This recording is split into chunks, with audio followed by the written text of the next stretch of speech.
Bismillahirrohmanirrohim. Assalomu alaykum hurmatli o'quvchilar. Bugun sizlar bilan ustoz ko'makchi metodik markazi tomonidan ishlab chiqilgan 4 qismdan iborat 2-sinf matematika kitobining 1-qismidan 5-darsimizni boshlaymiz. Demak, bugungi mavzu qo'shiluvchilarning o'rnini almashtirish xossasi. Demak, bizda qo'shiluvchilar bo'yicha bir nechta xossalar bor ekan. Keling, shularni siz bilan birgalikda misollar yordamida ko'rib chiqamiz. Masalan, tasavvur qiling, 12 qo'shilgan 5. Mana 12 ga 5 ni qo'shsak, necha hosil bo'ladi? Natija 17 ga teng bo'ladi. Endi ushbu sonlarni o'rnini almashtirib qo'shib ko'ramiz. Ya'ni 12 ga 5 ni qo'shganimizda 17 hosil bo'ldi. Endi uni o'rnini almashtirsak, 5 qo'shilgan 12. Bu holatda ham ko'rib turganingizdek, natija 17 ga teng bo'lyapti. Bundan xulosa qilsak bo'ladi, ikkita sonni qo'shganimizda ularning o'rnini almashtirsak ham natija o'zgarmas ekan. Endi shu qoidani 3 ta sonni yig'indisi orqali ham tekshirib ko'ramiz. Keling mana.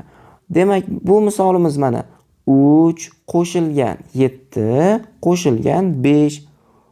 3, 7, 5 larni qo'shsak, bizda necha hosil bo'ladi? Mana 3 ga 7 ni qo'shamiz 10, 10 ga 5 ni qo'shsak esa 15 hosil bo'ladi. Endi shularni o'rnini almashtiramiz. Masalan, 7 va 3 larni joyini almashtirib hisoblab ko'ramiz. 7, 3, 5. Bularni hisoblasak ham necha hosil bo'lar ekan? Bu holatda ham 15 hosil bo'lar ekan. Demak, bundan ham xulosa qilsak bo'ladiki, 3 ta sonni qo'shganimizda ham ularni o'rnini almashtirganimizda natija baribir o'zgarmay qolar ekan. Endi biz 3-holatni ko'rib chiqamiz. Ya'ni qavs bo'lganda nima bo'ladi? Xo'sh, masalan, shu misolga endi qavs qo'yib ko'ramiz. Mana 3 va 7 ni qavsga olamiz va 5 ni qo'shamiz. Keling, shuni hisoblab ko'raylik. Birinchi 3 ga 7 ni qo'shamiz 10. 10 ga 5 ni qo'shsak necha bo'ladi? 15 bo'ladi. Endi biz qavsni 3 va 5 ga qo'yamiz. Endi natija necha bo'ldi o'quvchilar?